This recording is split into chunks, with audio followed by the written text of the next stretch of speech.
जो हमने पहले इसको कवर किया था,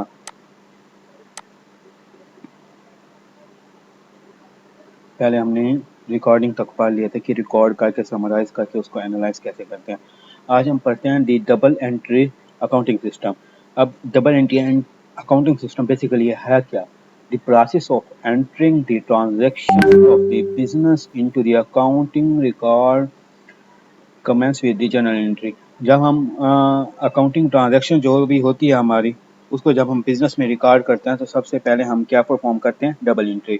डबल एंट्री असल में प्रेजेंटेशन होती है financial transaction into written presentation.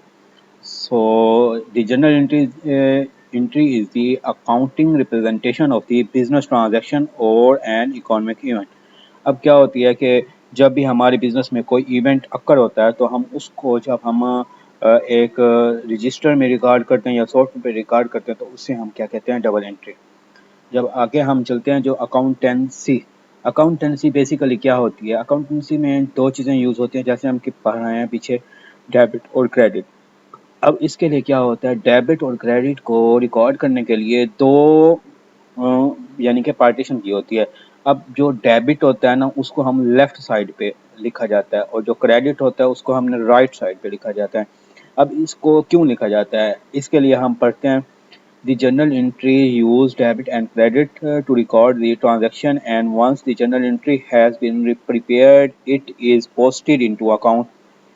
To make the journal entry, one entry the debit first, and is always on left side of the entry, and then the credit which is on the right side of the entry. बिल्कुल simple सी बात है। आप आगे चलते हैं। Debit from the Latin origin mean left. It's often abbreviated as DR. जो debit होता है ना, वो लैटिन से निकला है, उसका मतलब ये होता है लेफ्ट। और जो क्रेडिट होता है उसका मतलब होता है राइट। दोनों ही सेम ही ओरिजिन है दोनों का, लैटिन। और उनको डोनेट किया जाता है, डेबिट को डीआर से और क्रेडिट को सीआर से। अब जो हमने ट्रांजैक्शन रिकॉर्ड करनी है उसके कुछ स्टेप्स हैं। पहले सबसे पहला स्टेप क्या है? Identifying the transaction from the source documents such as bank deposits, sales receipts, and check stubs. अब हमारे पास जब एंट्री होती है, एंट्री के साथ हमारे पास कुछ डॉक्यूमेंट्स भी आते हैं। डॉक्यूमेंट्स क्या होते हैं? जब हम कोई चीज़ सेल करते हैं तो हमारे पास इनवाइस आती है, जब हम बैंक में पेमेंट करते हैं तो हमारे पास डिपॉजिट स्लिप होती है, ट्रांसफ़र स्लिप होती है। तो सबसे पहले हमने आइडेंटिफाई करना है कि ये ट्रांजैक्शन हुई है। दूसरे नंबर पे क्या है? स्पेसिफाई। जब हम स्पेसिफाई करने लगते हैं ना तो हम क्या देखते हैं कि ये ट्रांजैक्शन किस टाइप की है? एसेट की है, लाइबिलिटीज़ की है, शेयर होल्डर इक्विटी की है, या रेवेन्यू की है, या एक्सपेंस की है। तो इसको हमने स्पेसिफाई करना होता है कि ये ट्रांजैक्शन कौन सी है परी। तो हम नेक्स्ट चलते हैं। नेक्स्ट क्या होता है? नेक्स्ट होता है determine the increase and decrease. अब हमने यहाँ पर क्या देखना है? हमने ये देखना है कि जो एसेट, लाइबिलिटी, इक्विटी, जो हम पहले रूल जो हमने पिछली वीडियो में पढ़े थे कि इंक्रीज होता है तो हम डेबिट करते हैं, डिक्रीज होता है तो क्रेडिट करते हैं। हमने ये देखना है कि इंक्रीज की एंट्री है या डिक्रीज की एंट्री है परी। उसके बाद हमने क्या करना है? उसके बाद हमने ये देखना है कि हम इसको डेबिट करेंगे या क्रेडिट करेंगे, हम इसको डेबिट करेंगे या क्रेडिट करेंगे। फिर उसके बाद हम जर्नल में एंट्री परफॉर्म करते हैं और उसके आगे लिखा हुआ है inter the debit side first and credit side next. ये तो हम सबको पता है पूरा।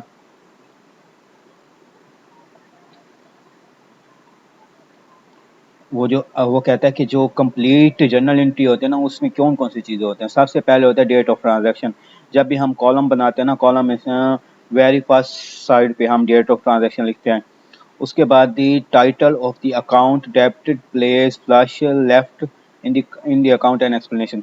जो डेबिट होता है अकाउंट, उसका नेम हम लिखते हैं और डिस्क्रिप्शन में हम उसकी एक्सप्लेनेशन लिखते हैं कि वो किस वजह से डेबिट या क्रेडिट हुआ है। उसके बाद है द टाइटल ऑफ अकाउंट। जो दूसरा अकाउंट होता है उसको उसका टाइटल लिखते हैं कि कौन सा अकाउंट क्रेडिट हुआ है।